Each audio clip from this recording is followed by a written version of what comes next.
Great.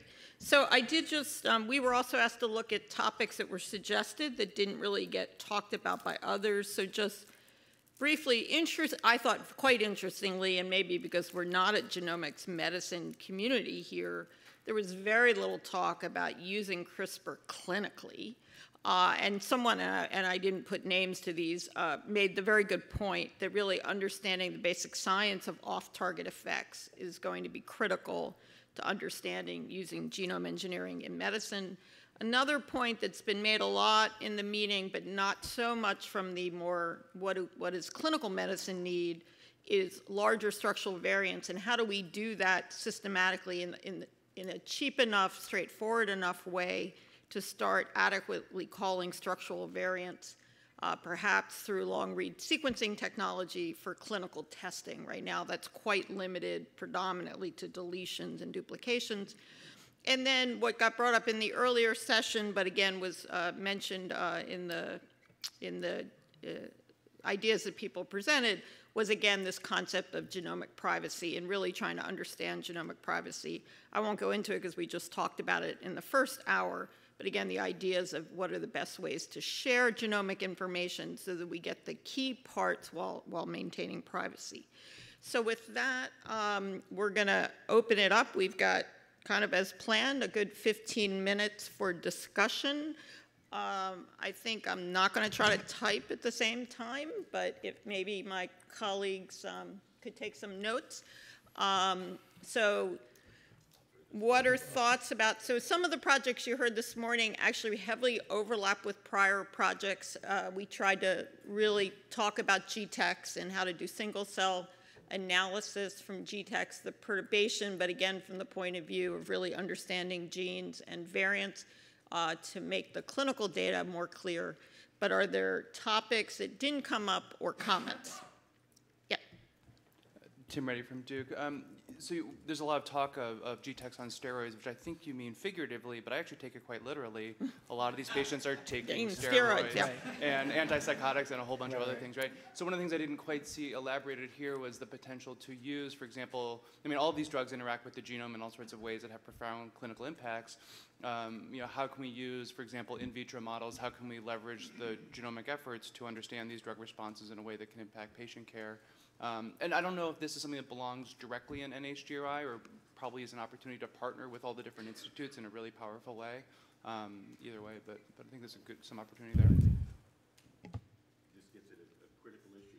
So, for instance, The light's on. yeah, the light's on. Is that working? Yeah. I think that in going forward, GTEx was a great start, but I think we have to know a lot about the individuals that we would do the analysis, the new ones, because I think we need much larger ones. The same way, you know, TCGA started with not much epidemiologic exposure or, for that matter, outcome data, and we sort of ran after to get some of that, and it's pretty holy, not in the religious sense, okay? And so I think that going forward, having these kinds of decisions of individuals who've gotten certain drugs, certain kinds of conditions, age, again, these are things that we have to think really hard about. How do we begin to build a spectrum that allows us to sort of impute in between ages or exposures kinds of events, et cetera? But I think the exposures and the drugs that people get in their underlying diseases are critical for the choice of who we would go do these kinds of things in. Okay. This is Jason Benoit from Harvard. Stephen brought up somatic mutations, which I thought was incredibly interesting, given the context of these mutations do arise. They do arise in healthy people, and then sometimes they manifest in disease, maybe, like cancer, and sometimes they don't, right? And I think understanding that transition is probably very key to understanding disease. Like when you can go from normal somatic variation to that first kind of onset of disease is probably where we want to be focused and spending our time. So it's one key problem that didn't really come up in this meeting, but perhaps we can think about projects in that direction. And one of them is to just really understand what the somatic mutation rate is across tissues and quantify it, right? So when we do get tissues and we do extract, and we start doing these single cell measurements, we can start to really understand what we're getting. And notably, it's not the same as germline mutations because you get clonal dynamics within these tissues. Things expand in weird ways, and not every single clone will likely lead to cancer, so it's also not cancer mutations, right? And parsing that apart is probably really important in our understanding of disease. Right, and that's why we brought it up, and it's important for those not following the literature to realize that, in fact, there's better evidence that may lead to cardiovascular disease, then that it actually leads to cancer. So I think it highlights we learn about a gene because of its cancer role, but it clearly is playing very important in others. Yes, although I'm sorry, I don't know your name all the way. So Mathieu Lupien from Princess Margaret. Again, I'd follow up on Jason's comment. I totally agree that this was an important thing to bring up. Like ARCH, like age-related clonal hematopoiesis comes to mind as one of the dominant examples of this. But I would also stress out that this is a good opportunity to showcase that there's an opportunity to look at the epigenetic variation. Because if you think of lactose intolerance developing over age, there's already evidence that it's driven by changes in DNA methylation profiles. Yep. So again, stressing the need to not just look for genetic heterogeneity or genetic variants, but also pay attention to epigenetic variants. Yes. Can I just add to that point? So I think, I mean, we've discussed this a couple of times, but I mean, I noticed in the talks, that we're using epic arrays to measure DNA methylation. We need better technologies to be more comprehensively measuring DNA modifications. Epic arrays are 4% of the CpG content of the genome. We can do better. I would like to see a future where we're measuring not only the somatic mutations, but also the DNA modifications in the same sequencing run. I think we can get there, but we need vision and expertise to drive us there. I agree, and that probably goes in Aviv's basket. But Wendy, you. Wendy Chang from Columbia University. So one of the things I think is that we're oftentimes still building the plane as we're trying to drive it. And so one of the things— Fly it, hopefully. Fly it, I'm sorry. I think we're still on the runway. So one of the things that I think would be helpful is if we had more quantitative measures in terms of communicating information, because we have some uncertainty and some confidence intervals. So whether it be variants of uncertain significance, genes of uncertain significance, we use some very complicated nomenclature and jargon that really doesn't scale in terms of to non-geneticists and especially to patients. And to the extent that we can be quantitative, I think can be helpful. And to the point that people were making about patients or participants donating their data, I will say I think there's some reluctance, but they also ask the question, what's in it for me? And if we can answer that with something in terms of learning together with them and being able to push out updates when we do have updates about new information, I do think there's an incentive to actually make that model work. Mm-hmm. Yes. Yeah. Jeff Buca, NYU. So you brought up clinical use of CRISPR. And I think one thing that surprises me is I haven't heard a whole lot about gene therapy at this meeting. Yes. And also nobody's mentioned something kind of important that's kind of been in the news lately, CRISPR babies. Right. So I think maybe it would be good to get some discussion going in that arena. Yeah, I almost hesitate. To me, it's almost like the American Society of Human Genetics and the American Society of Gene Therapy split, which it felt very much that way at this meeting, that the people really doing CRISPR for gene therapy aren't here or didn't talk. And I don't know in the last 10 minutes whether, I mean, I think we almost have to say that's a whole area that did not get addressed. Because I think it is a big area and maybe will be addressed by genomic medicine and other groups. But I hesitate a little bit to launch into a big topic with 10 minutes to go. Marilyn. Thank you. I just wanted to jump on what Wendy had said about being more quantitative, and I completely agree with that.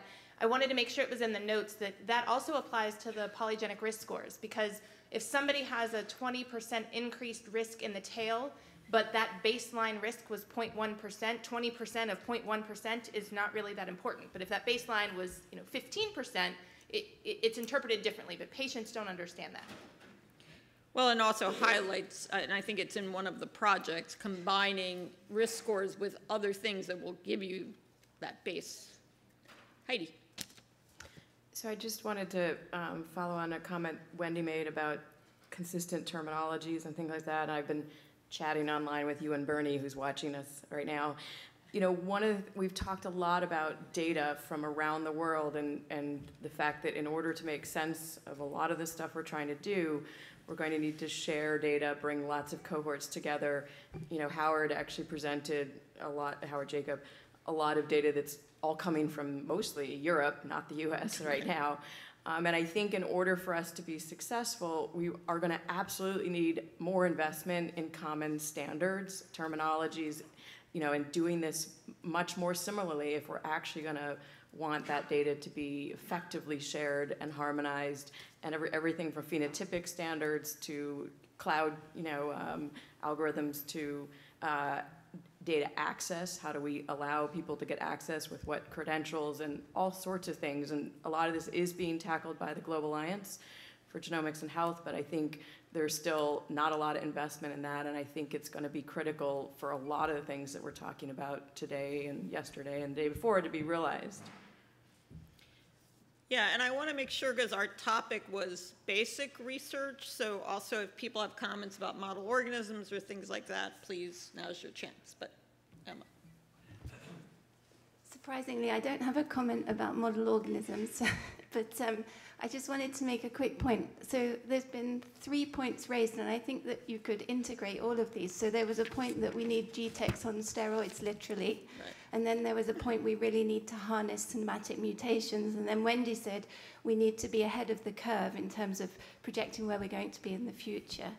And then Jeff said, what about CRISPR? And I do think it's unfortunate that people who are using CRISPR for therapeutic purposes in humans are not here, because there is an ability to really deeply phenotype individuals. They've got they've got an interest in having that done because they're involved in the trial, and it's also an amazing opportunity to look at how manipulation affects gene function and also how in relating with somatic variation. So I agree that I don't want to open a new topic, but I think in terms of thinking of the future, we really need to be integrating ourselves with those people and thinking about how to do things like that in the future. Great. Iris. I just wanted to follow up on Jason and Matthew's point regarding somatic variation. A really interesting application of that as well is to think about immune receptors, creating things like databases of immune receptors, corresponding antigens. You combine that with deep learning, you can actually have a very powerful engine for developing pharmaceuticals on that basis. That's going on. Cancer. Rick. Right and left. I wonder how many other grantees in other fields who are doing basic science know about all the VUSs that we're finding in rare disease, as well as the for the PRSs as well. Because right now the way we do it is you find VUSs, you go and look in the literature and you try to find out who's been working on it. Maybe it should go the other way. We send all that out. Could it help to expand the way that Hugo and other people are doing things like that? I don't know if we've ever thought about it that way, and it'd be really easy. It's just somehow letting people know about it. Right, and I think Howard Jacob also raised an issue I think that is kind of critical, which is right now the types of evidence that clinical labs and physicians use are heavily restricted away from model organisms, other than like drug trials. So I do think that's an important point as well. But it's a step, though. We get to that, and then it can turn into something that's more clinically. Yeah. So I was just going to ask if, having watched a couple of the other accelerating medical partnerships happening at other institutes, whether there was a place for actually having an HGRI try to collaborate explicitly in a preclinical, setting with industry to tackle some of this issue about how to prioritize variants, how to interpret them, what kind of phenotyping they would need in order to be comfortable to then proceed with drug treatment and drug trials and so on. Using things, a couple of models that would be interesting to them, which aren't already being tackled through some other place. So I'd like to know if yeah, I'm probably the wrong person to answer that question. I don't know. Carolyn, do you want to comment about partnerships with industry? I guess, generally it's something we're always interested in. There's a lot of, if you want to take it first. I think there's a lot of barriers. The question was from NHGRI's perspective. Right. So that's why. From NHGRI's perspective, it is something that we are always interested in approaching. I think we come into different barriers in different ways to, how do we best do that? But I do think it's an important thing for us to always make sure that we're considering, because otherwise you get out of sync with industry in these ways that don't make a lot of sense, which I think relates to some of the things Howard was touching on.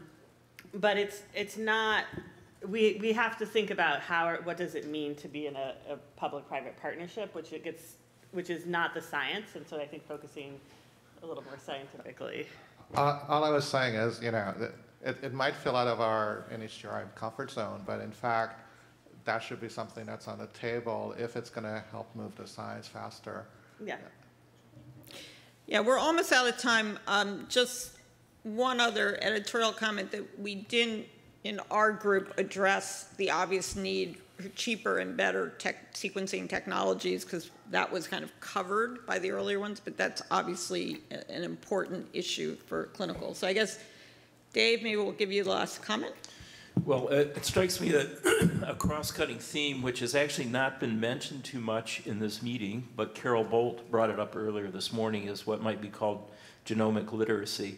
And if we think about the need to bring patients or cohorts of individuals on sort of as our collaborators, and we need to get more and more informed involvement of physicians, the whole thing is going to come down to how we educate those people.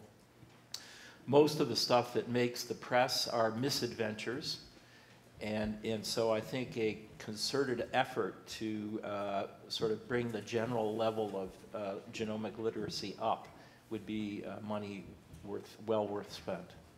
Great. I'm waiting to see if I'm going to get cut off. Am I getting cut off? Sure. There's some comments over there. Yeah. Okay. Lynn? Jordan. Lynn?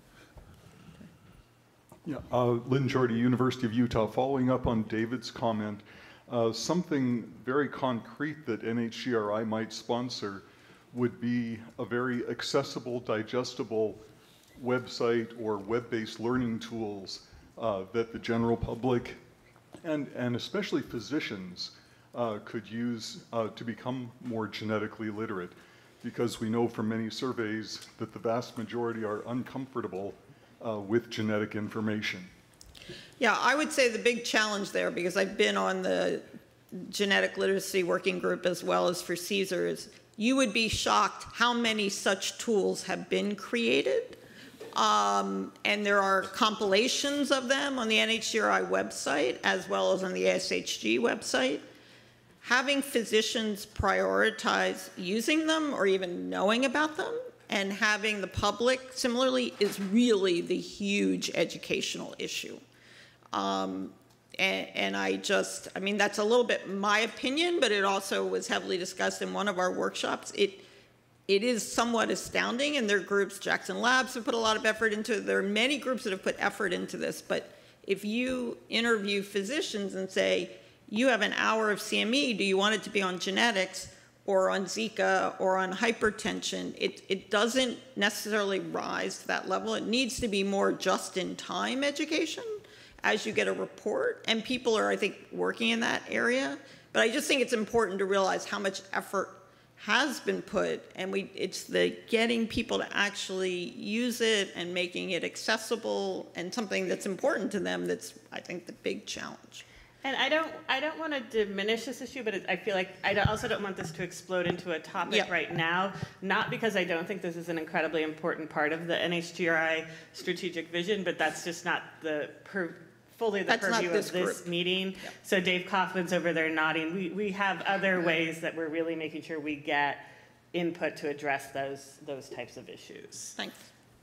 Great, thank you. And I want to thank all our panelists. All right, at this point, the folks from topic 4 and topic 2, those who just went, should please be incorporating the comments. Taylor Lynn took careful notes for this last piece of discussion, and we'll send it on. You guys are going to have to do some work over the next half-hour break to try to get these into shape. Everybody else who doesn't have to work on this has a half-hour break. Please be back here in half an hour, and then I'll take you through how we think some of the prioritization is going to work. So we're going to start sharp at 10:15.